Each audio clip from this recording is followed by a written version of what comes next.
নমস্কার বন্ধুরা, আপনারা সবাই কেমন আছেন? আশা করি তোমরা সবাই ভালো আছো। মুনমুন সিম্পল লাইফস্টাইল চ্যানেলে আরেকটি ব্লগে তোমাদের সবার স্বাগত। তো সকাল থেকে আবার কাজকর্ম শুরু। আগেই তো মেয়েকে ঝাঁকিয়ে তুলে দিলাম, তারপরেই রুটি করে ফেললাম। আজকে তো অনেকটা দেরি হয়ে গেছে, আর আজকে সানডের বাজার, তো আজকে সানডেতে চিকেন ছাড়া তো অন্য কিছু হবেই না। যেহেতু মাছ হলে আমার ছেলে খায় না, সেহেতু আমাকে করতেই হবে চিকেন। তো সেই চিকেনটাকে আগে ম্যারিনেট করে নিলাম, আর ম্যারিনেট করার পরই দেখছো কীরকম লোভনীয় দেখতে লেগে গেছে।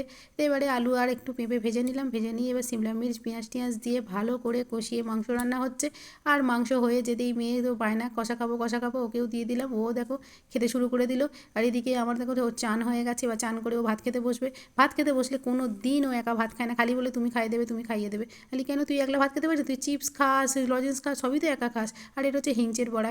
ও হিংচেগুলো নিজেই তুলে নিয়ে এসেছিলো, নিয়ে এসে এখন যেই বড়া করেছে বলছে আমি খাবো না। আমি কেন তুই খাবি না? তো আমার ছেলের পাতে গিয়ে তুলে দিয়ে চলে এলো। ব্যাস হয়ে গেল, ওর খেলোই না। আর যেটার জন্য করা হলো তাই খেলো না। এদিকে ছাদ থেকে সব জামাকাপড়গুলো নিয়ে চলে এসেছি, গরমে পুড়ে যাচ্ছিলো। এবার তো গরম, এবার তো এরকমই হবে। তুলে নিয়ে চলে এসেছি, সেগুলোকে গুছিয়ে ফেললাম। তারপরে মেয়েকে নিয়ে একটু ছাদে চলে এলাম। ছাদে এসে দেখো ওর অবস্থাটা, দেখো সব রং টং ঘেঁটে কী অবস্থা করেছে, বাপরে বাপ। এই দেখো মুখটা পুরো একদম লাল বাঁদরের মতো লাগছে। তো ব্লগটি আজকে আমি এখানেই শেষ করলাম। যদি ব্লগটি ভালো লেগে থাকে তাহলে আমার পাশে থাকবেন, সাথে থাকবেন, প্লিজ ফলো করবেন। টাটা বাই বাই, দেখা হবে নেক্সট ভিডিওয়।